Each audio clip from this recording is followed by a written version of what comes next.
Hello and welcome tonight. Some relief for Nigerians as the president directs the Central Bank of Nigeria to allow the old 200 Naira notes circulate side by side with the redesigned 1,500 and 200 Naira denominations of the currency. The Speaker of the House of Representatives, Femi Gbajabiamila, folds the president's directive on the Naira swap. House Ad Hoc Committee says the position has not fully resolved the Naira redesign crisis. Some senior lawyers weigh in on the implications of the president's directive to the CBN on the Naira swap deadline against the decision by the Supreme Court ordering maintenance of status quo on the matter. And on business news, Nigeria's oil rig count increases to 13 in January, the highest level since 2020, according to the new report from OPEC. On sports news tonight, Manchester United and Barcelona settle for a 2-2 draw in the first leg of the Europa League knockout phase at the Camp Nou. And from Abuja, the nation's capital, the Supreme Court dismisses an appeal against the election of Reverend Father Hyacinth Alia as the Benue State governorship candidate of the APC, as Governor Otom secures court order restraining the PDP from expelling him from the party. And in international news from London, a public meeting that was meant to ease fears about a toxic chemical spill in Ohio has only heightened anger after the rail firm at the heart of the disaster failed to show up. Some relief appears to have come for Nigerians following the directive by the president asking the Central Bank of Nigeria, the CBN, to retain the circulation of the old 200 Naira notes side by side with the new 200, 500 and 1,000 Naira notes. In a nationwide broadcast today, President Muhammadu Buhari told Nigerians that the decision is to reduce the difficulties being experienced with the supply of the redesigned notes. President Buhari took advantage of the broadcast to also give assurances of his administration's commitment to a free, fair and transparent election in the forthcoming polls.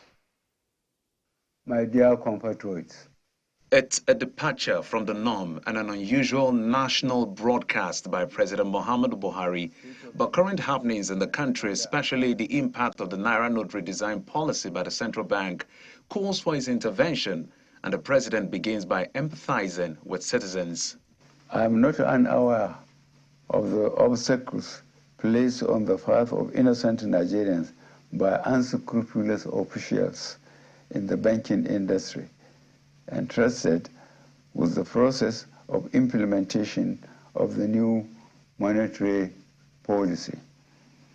I am deeply pained and sincerely sympathize with you all over these unintended outcomes.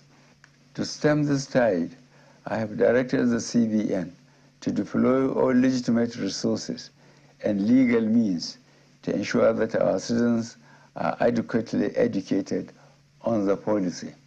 Enjoy easy access to cash withdrawal through availability of appropriate amount of currency and the ability to make deposits. To provide some relief whilst litigation over the matter continues at the Apex Court, President Buhari gives approval for the use of the old 200 Naira notes. As an administration that respects the rule of law, I have also noted that the subject matter is before the courts of our land and some pronouncements have been made.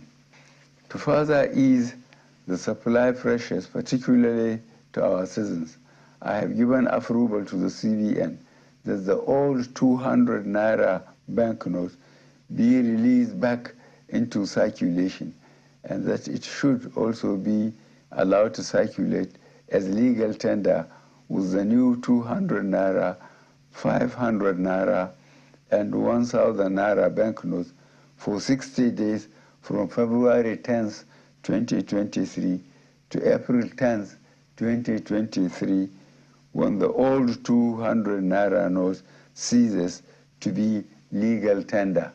Besides the issue of the new Naira note, the president also assures citizens of his commitment to credible elections. On the 25th of February, 2023, the nation will be electing a new president and National Assembly members. I am aware that this new monetary policy has also contributed immensely to the minimization of the influence of money in politics. This is a positive departure from the past and represents a bold legacy step by this administration towards laying a strong foundation for free and fair elections. I urge every citizen, therefore, to go out to vote for their candidates of choice without fear, because security shall be provided and your vote shall count. President Buhari, who also appeals for understanding at what he terms a difficult transient phase, says these bold moves are needed to bequeath a solid legacy for the next administration. Jeffrey Uzongo, Channels Television News. Reactions are already trailing the president's address on the Naira redesign policy. The Speaker of the House of Representatives, Femi Gbajabiamila, believes his decision falls short of the order of the Supreme Court that all old notes be allowed to remain as legal tender pending the adjudication of a suit brought by state governments on the policy. In a statement, the Speaker maintains that it's disheartening that the CBN has refused to admit error and change course in the face of evidence that the policy implementation has been a failure. It goes on to say that the scarcity of cash is due to the CBN's inability to sufficiently replace the old notes it pulled out of circulation. While criticizing the federal government's disregard for the rule of law, Mr. Gbajabiamila, however, calls on Nigerians to work together to resist actions that will escalate tensions, but adhere strictly to the Supreme Court's order. Meanwhile, the House of Representatives Special Ad Hoc Committee on the Naira redesign, cashless policy and currency swap has declared that it is not yet Uhuru. Addressing State House correspondents, the committee chairman, who led members to the president's office for a meeting, stated that the lawmakers expect the CBN to carry out the directive immediately. The CBN governor was also present at the meeting. Our State House correspondent, Gloria Umezoke, reports. Hours after President Muhammadu Buhari's address to the nation on the redesigned Naira note, the House of Representatives Ad Hoc Committee on Naira Redesign Policy, Cashless Policy and Currency Swap responds with a visit to his office at their behest. At the meeting, President Buhari insists that the cashless policy and Naira swap have short and long-term benefits for the country, particularly in dealing with insecurity and corruption. According to a statement issued by the president's spokesman, Mr. Garba Shehu, the president agrees that the Apex Bank should take the recommendation of the parliamentary committee to rectify identified problems. Although the committee, in a chat with the media, lauds the president's address, they weigh the consequence of a delayed response by the CBN to the president's directive for an extension of the validity of the old 200 Naira notes. Instructions are here. Implementations could be on the other side. Whoever fails or derails in the implementation of such directives, then the House of Representatives will use the powers around it to ensure that such directives are being implemented to the latter in the light of the law.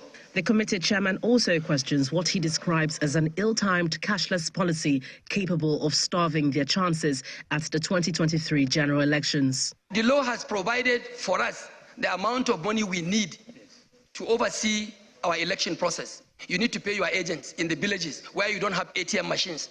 If the central bank fails to make available this amount of this money we need to fund our elections, definitely every candidate, no matter what party he belongs to, will be put at disadvantage. The law has permitted me to have 70 million naira as logistics for my election funding, 1 billion for presidential candidates.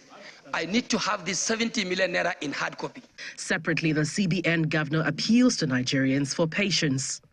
I have met with about 15 banks this morning, later, and we've given them directives about how they should make all the old 200 Naira notes available, effective today. And I can assure Nigerians that this will help to reduce the pains. We meet with the bankers at least once daily to get feedback and the rest of them. And I think we should just allow this policy work. The pains, temporary pains, are regrettable, but I can assure Nigerians that it will be well. The CBN governor also promised that at the end of February, the CBN will bring into circulation between 700 and 800 billion naira, underscoring that it is impossible to inject 3 trillion naira back into the economy if the economy is to remain healthy. Now, talks that the president may have overruled the Supreme Court's order was not given prominence here, but clearly the House of Reps Special Committee has elected to focus more on how the CBN would adhere to this directive to the letter, and even express thoughts that the president may consider reintroducing the old 500 Naira note back into circulation. From the presidential villa, Gloria Umezuke, Channels Television News. Meanwhile, senior advocates of Nigeria, Mr. Femi Falana and Dr. Paul Ananaba, have strongly criticized the president's insistence that the old 500 and 1,000 Naira denominations are no longer legal tender. In an interview with Channels Television's Kelly Egiga, both senior lawyers also faulted the decision by President Muhammadu Buhari to reintroduce the old 200 Naira notes into circulation, describing the decision as an affront to the Supreme Court. This is contempt of court. It's indisputable. But again, I'm not surprised. Yes. In an official address in 2018, President Buhari, told Nigerian lawyers in Abuja that my government will not obey court orders because of national security. His Attorney General, Mr. Abubakar Malami, SN, has repeatedly insisted that this government will not obey all court orders. Again, on account of national security. So, for that reason, I wasn't surprised. In fact, I would have been surprised if the government had complied with the court orders. Because despite the fact that President Buhari continues to say that he is a converted Democrat, he doesn't believe in the rule of law with profound respect. I do not agree or stand with the president on this one. I don't. Because it is an affront on the Supreme Court and the Constitution. Because Section 287 is clear. You have to obey the orders of the Supreme Court. And who is the executive that will enforce the judgment of the judiciary? Is it not the president? And then it comes down to the governors. Now, what will the citizen do? Is the citizen expected to obey the Supreme Court and continue to use the 1,500 as legal tenders? Or is the citizen going to say, no, they are no longer legal tender, even when the Supreme Court have said they are, until the Supreme Court finally disposes of it? As a legal practitioner, I will comply with the decision, the orders of the Supreme Court, whether I like them or not. And that's what Section 287 of the Constitution says, that the decisions of the Supreme Court must be obeyed by every authority and person. Authority includes the office of the presidency.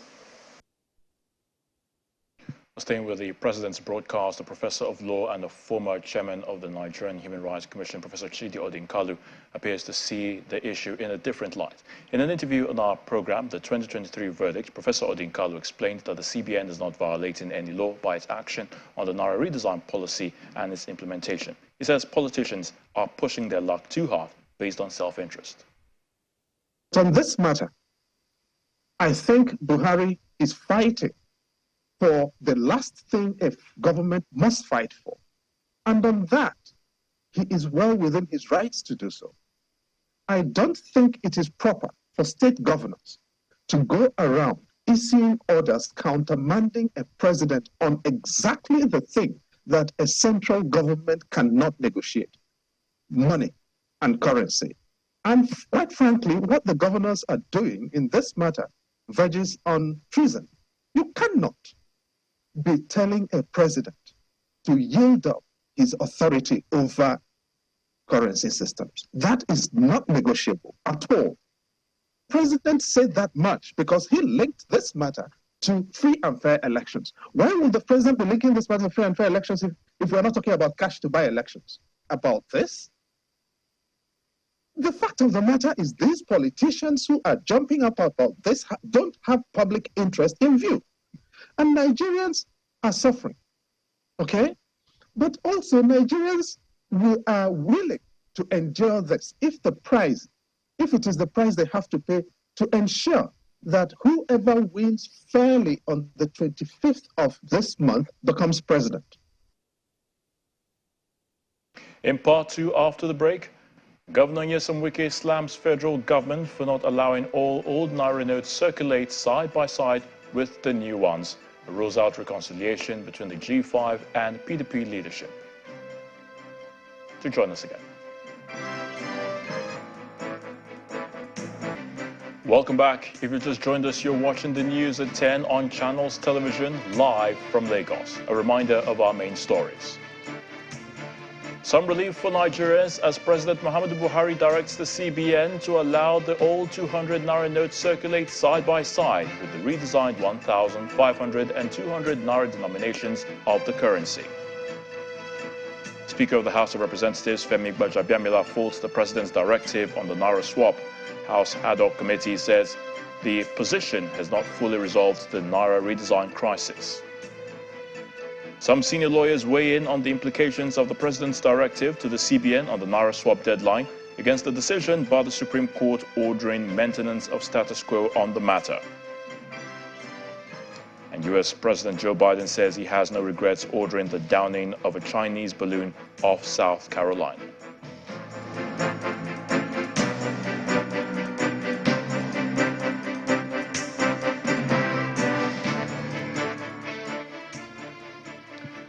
A day after a violent protest over the scarcity of the redesigned Naira notes in Benin City, the Edo State capital, some relief seems to have come for residents as the CBN resorted to dispensing cash to POS operators directly at the markets.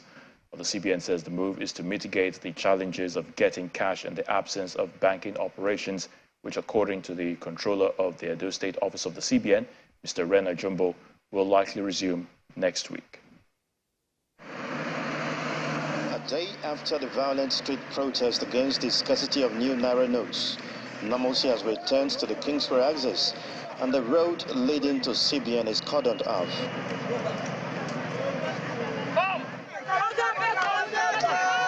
However, these women at the New Benin market are far from being calm.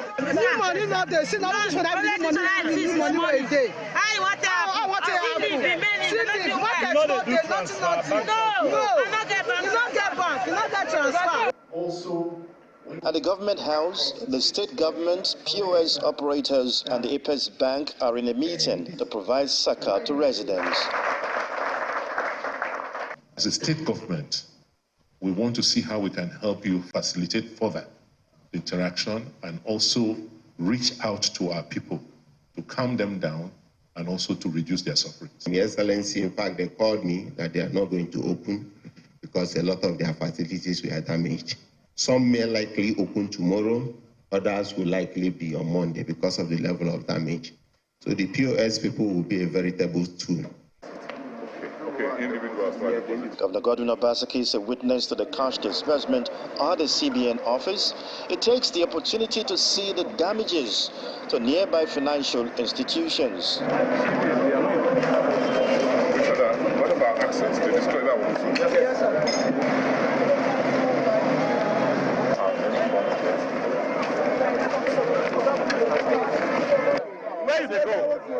To make good their promise, the CBN supervises payments at the Oba market and then the Kusa market. For some, it's a case of half bread being better than none. The federal government and the central bank, so they should come together and work together and see how we can dispose those ones. So if we're able to dispose those ones, then collecting 5,000 naira is a welcome development. It's a nice experience. I thank the government for bringing this to our doorsteps. At least it will reduce some of our problems that we are facing now. While Edo residents look forward to a long-lasting solution to the short supply of the redesigned notes, the Edo State Police Command has confirmed the arrest of some suspects involved in Wednesday's protest, which claimed 2 lives. More on the Naira scarcity. The presidential candidate of the People's Democratic Party, the PDP, Atiku Abubakar, has sympathized with Nigerians who lost their relatives in the violent protests in parts of the country over the issue.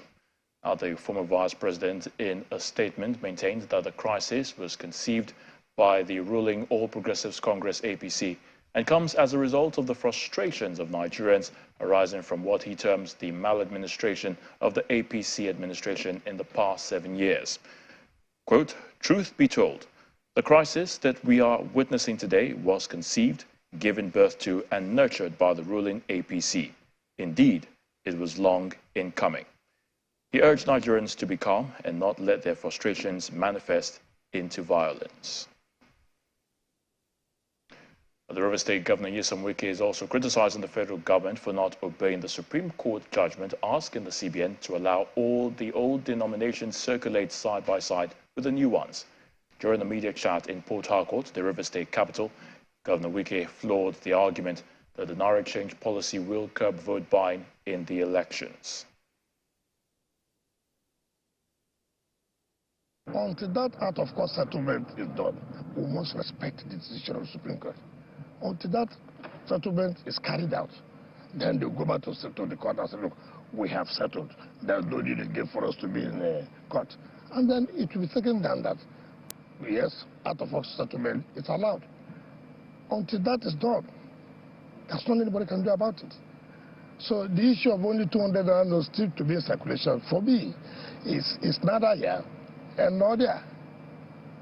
If they had pulled out of court, then the president could come in. But having not put out from court, and that interim order still, we should obey it to the letter. He also addressed the crisis within the People's Democratic Party, rolling out a possible reconciliation with the party's leadership.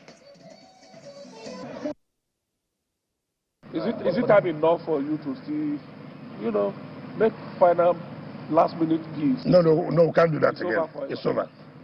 It's over. It's over. Between you, we have said it. That not anybody can do about it now. They believe that they have won elections, so they don't need us. When you mean it's over, you work against his interest. I told you, I'm not ready to sit down again with anybody. That's not. You know what you want to interpret. Well, let's now head to the nation's capital of Abuja, where Terry Ikumi is indeed standing by. Hello, Terry. Hello, Ayo. We shift gears to legal matters now. The Supreme Court has dismissed the appeal filed by Professor Tehim Bashija against the All Progressives Congress primary that produced Reverend Father Hyacinth Alia as the Benue State governorship candidate of the party for the 2023 general elections. Justice John Okoro, who led a 5-man panel of justices, dismissed the appeal following its withdrawal by Professor Shija. This courtroom of the Supreme Court has been busy in recent times, especially because of the general elections, and this time it is a political tussle in Benue State. First, the 5-man panel of justices dismissed the appeal filed by Professor Tehim Bashija against the primary that produced Reverend Father Hyacinth Alia on the grounds that it was statute barred. He is contesting the nomination of Father Alia as the Benue State governorship candidate of the All Progressives Congress. To our greatest surprise, Professor Shija, who is also a member of the APC, was praying the court to hold that APC does not have a candidate in Benue State, was praying the court to set aside the rerun election that was ordered by the Court of Appeal. But we raised an objection to the competency of his suit itself at the trial court on the basis that it was filed out of time. The Supreme Court found as a fact that the events which gave rise to his suit commenced on the 26th and on the 27th, and he came to court 24 hours late. Court today, it's a fulfillment of the desire of Benue people. This tussle started at the Federal High Court, down to Court of Appeal, and today the Supreme Court has put a final signature to it. And my message to the party people, including Professor Tehim Bashija and other persons, is that APC is a family. They should come back so that we can embrace the party, win at the poll. The Apex Court also entertained an appeal filed by a member of the People's Democratic Party in Benue State, Mrs. Ada Oguche, who is contesting for a seat in the House of Representatives. Her counsel, Mr. Adeboyega Awomolo, is asking the court to return her as the PDP candidate for Ado Okpoku Ogbadigbo Federal Constituency in Benue State. However, her opponent, Mr. Francis Abo, wants the court to dismiss the appeal, alleging that Mrs. Oguche violated the law by refusing to resign from her position at the Federal Inland Revenue Service at the time she stood for the election. After taking arguments from the parties, the Apex Court fixed February 22 for judgment. Meanwhile, Governor Samuel Ortom of Benue State has secured an interim injunction against the PDP, suspending, expelling, or taking any form of punishment against him, pending the determination of an interlocutory injunction filed at the High Court in Makurdi, the Benue State capital. Mr. Ortom also secured an interim order restraining INEC from taking any action against him in a forthcoming general election, where he is standing as the PDP candidate for the Benue Northwest Senatorial District, pending the determination of the same interlocutory injunction. The injunction is coming at a time news of anti-party activities have been raised against him and key members of the G5 governors for allegedly campaigning openly for opposition presidential candidates other than the presidential candidate of the PDP, Mr. Atiku Abubakar. Hearing on the substantive suit comes up on February the 24th, 2023. Governor Nyesom Wike had earlier secured a similar injunction against the PDP. Now, still ahead on the news at 10, Nigeria's oil rig count increases to 13 in January, the highest level since 2020, according to a new report from OPEC. That's on Business News, to stay with us. Welcome back to the news at 10, coming to you live from Channels Television. So political campaigns now beginning in Imo State, where the presidential candidate of the Labour Party, Mr. Peter Obi, says leadership problem and corruption are major challenges that have stalled Nigeria's development. He is promising that if elected president, his administration will provide purposeful leadership and tackle all forms of corruption. Mr. Obi stated this at a town hall meeting with the business community in Owerri, the Imo State capital, and later visited major markets in Owerri, promising to bring about economic stability in the country. The campaign train of the Labour Party presidential candidate, Mr. Peter Obi, is in Owerri, the Imo State capital, for a town hall meeting with members of the business community in the state. But before his interface with them, he seizes the opportunity to visit some major markets in the state to woo those doing business there. From Alaba Spare Parts Market to Oboshishi Timber Market, as well as the Relief Food Market, traders in their numbers troop out to receive Mr. Obi and his team.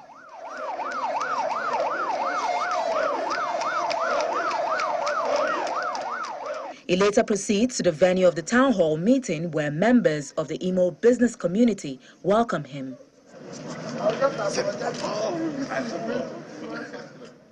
In his address to the people, the Labour Party flag bearer promises to provide purposeful leadership in addition to tackling corruption if elected president. Our commitment is total, and you will see it happen in Nigeria. If by the time of the 25th you go there, vote for LP, stay there, at least one thing is clear, it's trying PDP. That the umbrella elite. Yes, so it's trying to prove a certain into poverty. I want you to vote for human beings. You can't go wrong. That symbol is unique. We want to care for human beings. We don't want any of the signage to prove. We want to use proof to sweep. On the sideline of that engagement, some Labour Party chieftains in the state say with the level of reception accorded Mr. Peter Obi in all parts of the country, it is obvious that he will emerge victorious at the poll. This is a new dawn. This is a new dawn. And I enjoy all Imo people to please come out, all Osu, Oru East, and the Olu people to come out en masse on February 25th to vote for Peter Obi and all the Labour Party candidates. The people received their president today. You could see it. The love is extremely massive.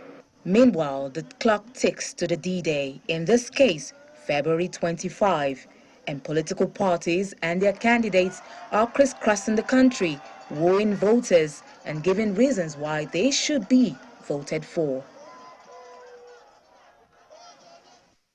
Well, in Oyo State, residents today trooped out to welcome the All Progressives Congress presidential candidate Bola Tinubu as he took his campaign message to Ibadan, the state capital.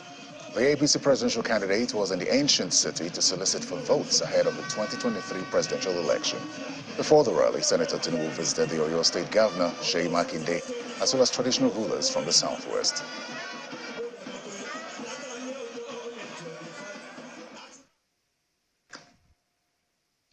In the meantime, a group, the Nigerian Human Rights Community, has released the result of a recent nationwide opinion poll it conducted in January 2023, which reveals that the presidential candidate of the APC, Bola Tinubu, holds a magnificent lead and is on course to win the 2023 election.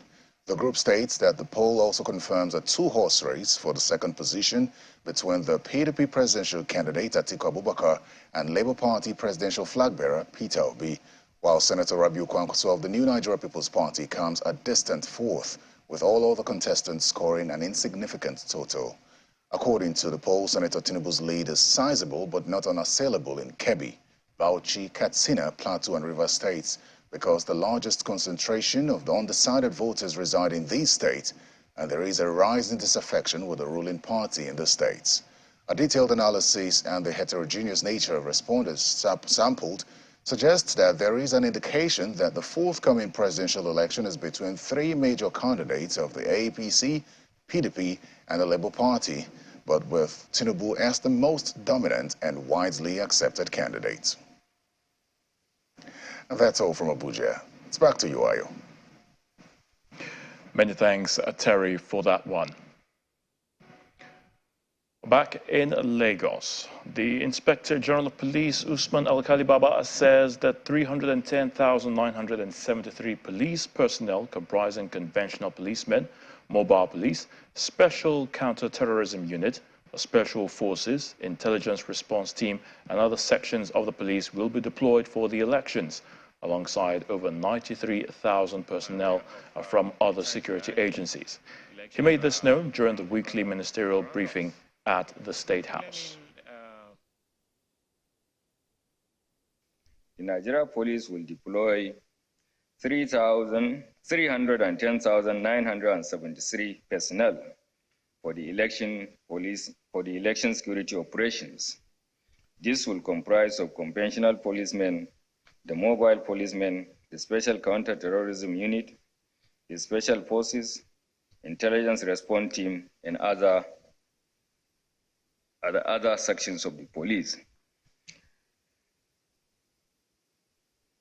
The manpower requirement for this exercise will be complemented by the military and other security agencies. In this regard, aside the military and the DSS, other security agencies that will contribute a total of 93,495 personnel for the election security operations, totaling 404,106 to police the election. With this layout, a minimum of at least two personnel, drawn from the above agencies will be jointly deployed to man each of the polling units across the country, while the... Staying with the 2023 general elections, a non-governmental and non-political organization, Fatima Charity Foundation, says it is significant that the polls are conducted peacefully. The group today gathered religious and traditional leaders as well as well-meaning Nigerians in Lagos for its 12th annual prayer for the nation, where they urge Nigerians to shun violence and vote wisely. According to the convener of the program, Mrs. Bintu Fatima Tinubu, it is imperative for everyone to come together regardless of their religious background to pray for a better Nigeria.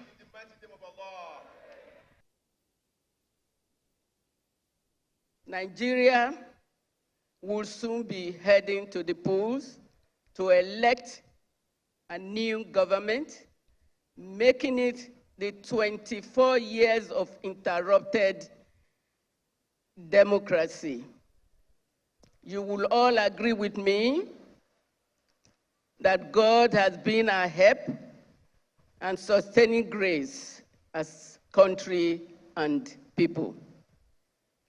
Distinguished ladies and gentlemen, despite this lofty achievement, there is still a need for a collective commitment, ensuring that our fragile democracy is not disrupted. Following in tradition of Fatima Charity Foundation, we extend an invitation at the beginning of every year to pray for our nation and commit every individual, household, community, state, and our dear country, Nigeria, and Lagos State in particular, to the hands of our Almighty God for his sustain and guidance in all our dealings. In other stories, the Kano state government is asking women in the state to take advantage of the free training in baking organized by Olam Agri Nigeria. Now, the Special Advisor, Rural and Community Development, who represented the state governor, gave this advice at the launch of the Angel Baking Academy at a training arm of the Olam Agri in Kano. Following his recorded success in Lagos State, Olam Agri Nigeria is bringing the Olam Agri Academy to Kano State, northwest Nigeria. The training program, also called Angel Academy, is intended at empowering women with baking skills. We always believe that women are the gatekeepers to the family. If you have to educate the family, you have to first educate the women, because they will be the cornerstone of the foundation, basically. So we said, since we are one of the leading millers, and we feed the large ecosystem of bakeries in the country, why not we try and identify women who are keen to go into baking? And that's when we came to this novel idea. Crown Flour is the name of the company, Crown Flour Mills, and we said, okay, it should be Crown Flour Angels, where we'll get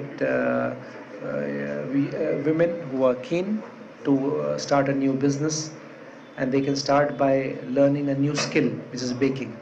Aside from this informal training, the organizers also support the benefiting women with formal certifications. We have trained about 250 women and counting, and we are just not training them, we are also ensuring that we advise them to go for the NAPTEB certification, that is the National Business and Technical Examination Board certification, so that in case there is an opportunity in future to work in the hospitality sector, they can also fit into that space.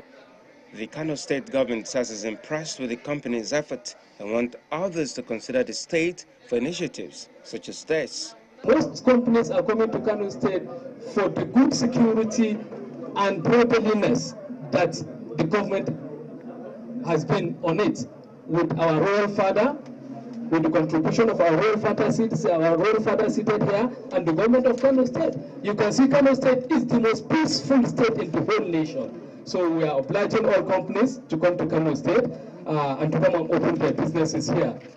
Guests take a tour around the facility and urge women across the state to take advantage of it. Willie Bong is standing by for the latest in the world of business. Will.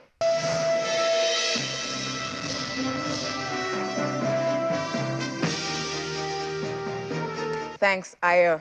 The federal government and United States have signed an agreement to repatriate $954,000 allegedly stolen by a former governor of Bayelsa State, GPA Alamisier, who died in 2015. The agreement was signed in Abuja by the U.S. Ambassador to Nigeria, Mary Leonard, and Solicitor General of the Federation and Permanent Secretary of the Ministry of Justice, Beatrice Jedi Agba. The Solicitor General says the funds have been approved for the construction of a healthcare center for the people of Bayelsa State. The U.S. ambassador says the funds are returned in accordance with their obligations under the UN Convention Against Corruption and the tenets of transparency and accountability. Now, new data from the Organization of Petroleum Exporting Countries, OPEC, shows that Nigeria's oil rig count has increased to 13 in January, its highest level since 2020. According to OPEC's latest market report, the country's oil rig count rose by 85.7% from 7 recorded in September to 13 last month. The oil cartel attributes the rise in oil rig count in January to increased oil production during the period. The OPEC report showed that Nigeria's oil production increased by 23,000 barrels per day to over 1.25 million barrels per day in January, the highest since January 2022. The increase can be attributed largely to the efforts by the federal government to curb vandalism and oil theft. Some experts expect the oil rig count to keep rising following the recent offer of 7 offshore blocks by the Nigerian Upstream Petroleum Regulatory Commission. 5 billion naira. That's the amount the Association of Senior Staff of Banks, Insurance and Financial Institutions, ASBIFI, said banks have lost due to recent attacks and destruction of bank facilities by protesters across the country. The president of ASBIFI, Mr. Oluwole Olusoji, disclosed this today at a press conference in Lagos. According to Mr. Olusoji, 17 bank branches have been attacked so far, including the destruction of automated teller machines following the scarcity of Naira notes. Mr. Olusoji further asked the public to stop attacking banks and their officials, adding that the banks remain committed to providing available cash to customers in safe and secure environments. Now, the equities market is still making moves in positive territory as investors' buy interest outweighs sell pressure despite January's hotter than expected inflation report. Larry Williams tells us more.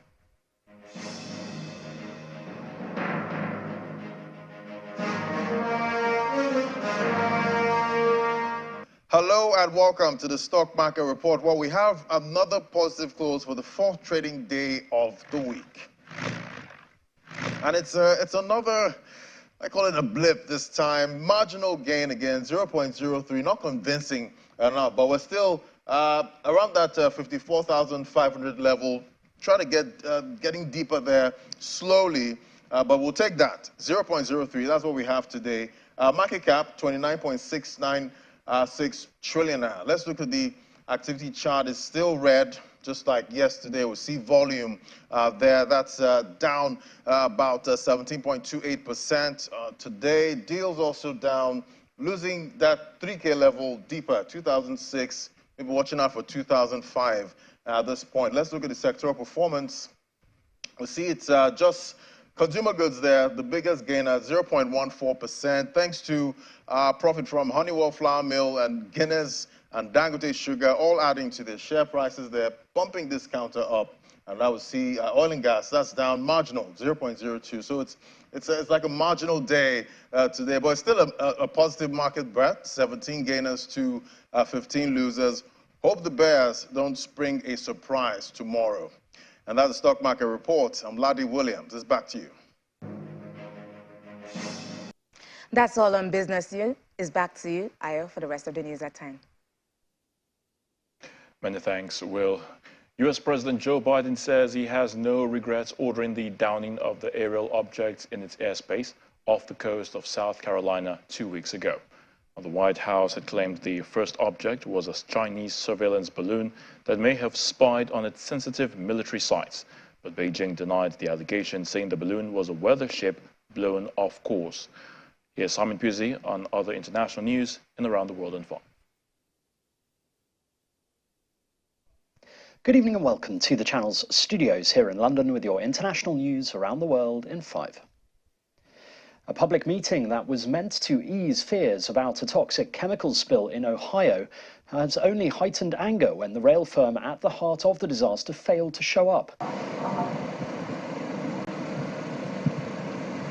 The train carrying the chemicals derailed 13 days ago, causing a huge fire. Thick plumes of black smoke have towered over East Palestine ever since, but crews monitoring the air quality have sought to reassure locals that everything was going as planned. Many residents say they continue to be frightened of the potential harms, with officials organising a town hall meeting. This is not what we came for, and I stand behind the mayor of my community. Representatives of the Norfolk Southern Railway Company, though, didn't turn up, citing security concerns. I don't feel safe in my town. Everybody's concerned. I'm concerned. But, you know, it's not Norfolk Southern here. It's the EPA, the people that have been working with us, trying to get our citizens back into their homes safe. That's what we need right now. We need our citizens to feel safe in their own homes. I live 2 blocks from the train tracks. I'm concerned just like everybody else. I have all the experts behind me at these tables, and by God, we're going to get some answers for these people. Ukraine's army has said Russia has fired 36 cruise missiles a day after 6 apparently radar-reflecting balloons were spotted over Kyiv. It comes as Russia launches new offensives bolstered by tens of thousands of reservists drafted in December. Here in Bakhmut, wave upon wave of attacks are pushing Ukrainian units back, and bigger Russian offensives are expected in the coming days. They have a lot of manpower. They're sending a lot of troops. I don't think that's sustainable for them to keep attacking this way. There are places where their bodies are just piled up. There's a trench where they just don't evacuate their wounded or killed, and they just leave them there and send more waves and waves of people. The Turkish Minister of Health is unharmed after a coal heater exploded right next to him in Hatay. Video footage showed Fahrettin Koca speaking to health workers outside the Hatay Field Hospital before a makeshift street heater dramatically explodes, causing sparks to fly and people to scatter. Koca, who was amazingly unharmed, was visiting health workers and earthquake survivors in the city, which is one of the worst affected cities by the quake in Turkey. A shooting ambush in a remote Australian town that left 6 people dead has been declared a religiously motivated terrorist attack. Authorities say it is the first time Christian extremist ideology has been linked to a terror attack in Australia. 2 police officers and a neighbour were killed when Nathaniel, Stacey and Gareth Train opened fire on a rural property in Queensland last December. Lebanese protesters have attacked banks in Beirut while blocking roads to demonstrate against restrictions on cash withdrawals and rapidly deteriorating economic conditions.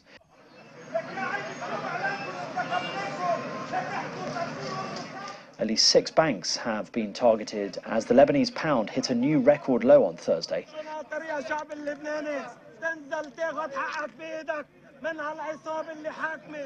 Since 2019, Lebanese banks have imposed restrictions on withdrawals in US dollars and Lebanese pounds that were never formalized by law, leading depositors to seek access to their funds through lawsuits and often by force. And the Western German city of Cologne has kicked off Germany's unofficial 5th season carnival.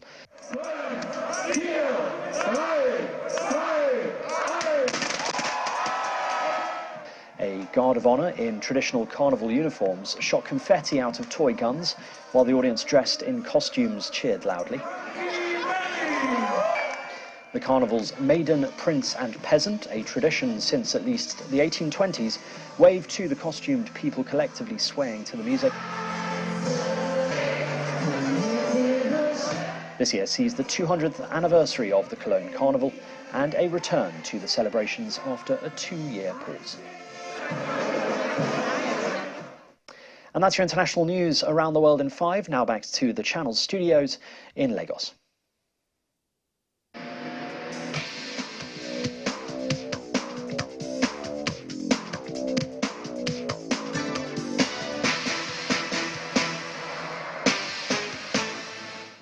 Thanks, Simon, and welcome to Sports News. Barcelona and Manchester United shared a gripping 2-2 draw at Camp Nou this evening as the 2 heavyweights traded blows in an intense Europa League playoff first leg.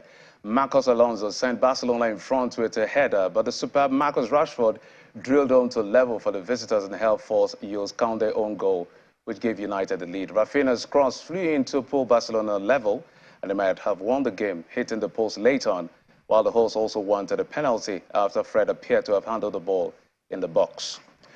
Meanwhile, tomorrow, Friday, February 17th, marks the deadline for the interested parties to submit their bids to buy Manchester United, with the club's US owners the Glazer family, seeking around £6 million.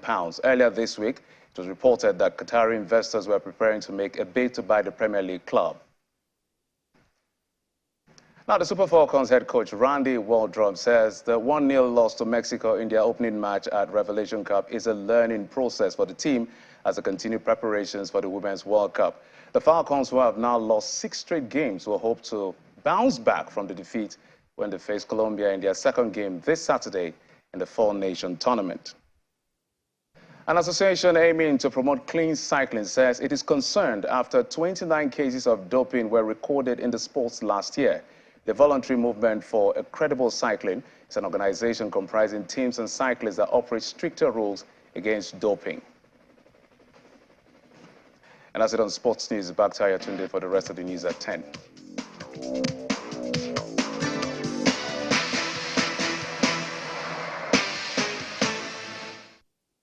Many thanks, Jeffrey. And the main news again. President Muhammadu Buhari today directed the Central Bank of Nigeria, the CBN, to allow the old 200 Naira notes circulate side by side with the redesigned 1,000, 500 and 200 Naira denominations of the currency. He gave the directive in the nationwide broadcast. And that's the news at 10. Many thanks for watching. I'm Ayotunde Balogun. From all of us here, it's good night and stay safe.